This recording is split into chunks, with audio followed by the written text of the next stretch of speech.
So tonight we're getting some new information about what to expect on the big event in Capitol Hill, the congressional testimony of Robert Mueller. We've learned that the former special counsel has been prepping, which of course you would imagine, but reportedly he's going to do an opening statement, and that was not clear prior to a little while ago. The DOJ has not seen that statement yet, though they have sent Robert Mueller a letter instructing him to stay within the bounds of the report, which he has said on his own, in his own public statement, that that is exactly what he would be doing. Some Democrats are seeing Mueller's appearance as perhaps a chance to spell more trouble for the president, to try to move the needle, open the door towards impeachment, but President Trump has remained dismissive of that.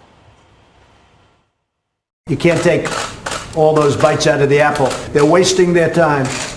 And Robert Mueller, I know he's conflicted. There's a lot of conflicts that he's got, including the fact that his best friend is Comey. As you know, he wanted the job of the FBI director. He didn't get it.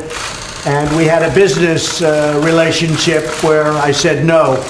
And I would say that he wasn't happy. Then all of a sudden he gets this position. But you know what? He still ruled, and I respect him for it. He still ruled. No collusion, no obstruction. A lot there to unpack. Here now, Judge Napolitano, Fox News senior judicial analyst. What did you make, first of all, of the president's comments there?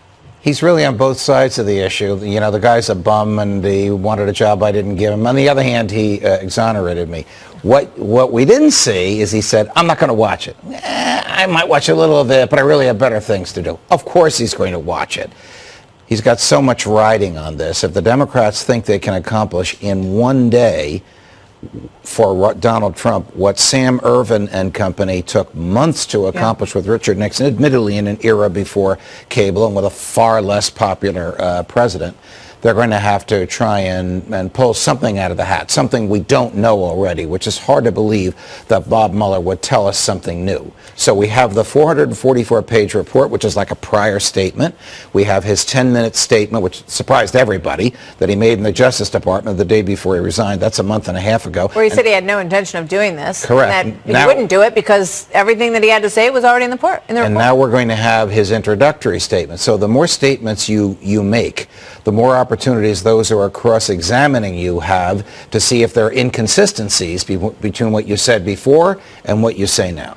You know, I thought it was very interesting that he was going to make this opening statement, because that says to me that there's an opportunity to have sort of a perspective on what you're about to say and on the questions that you're about to answer, right? So all of us who are following it word by word are going to dig into that opening statement and try to see whether or not Robert Mueller is trying to send the message that he, but for the presidency, but for the, practice of not indicting a president, that there was enough there. Oh, I am sure that that's going to be one of the questions that the Democrats will ask. Isn't it true that the only reason that there's enough evidence to indict him if he were Donald Trump, private citizen?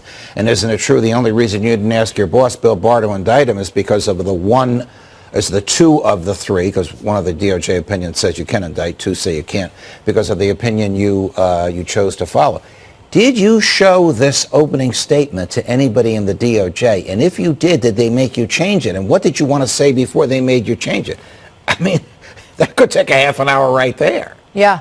If Robert Mueller says, I would not, the only reason that we didn't indict is because he's a sitting president, that will fly in the face of what the Department of Justice has said were 3 different meetings where he signaled that that was not the case. Yes, and that will provoke unbelievable response from the Democrats. For them, that'll be a gotcha moment, and they will run with that ball and try and reintroduce, I think, I don't want this to happen, but I think they will try and reintroduce the impeachment articles, I think, in a broader and more effective way than the ones that failed last week. That's what this is all about. Yes, of course that's what it's about. Yes.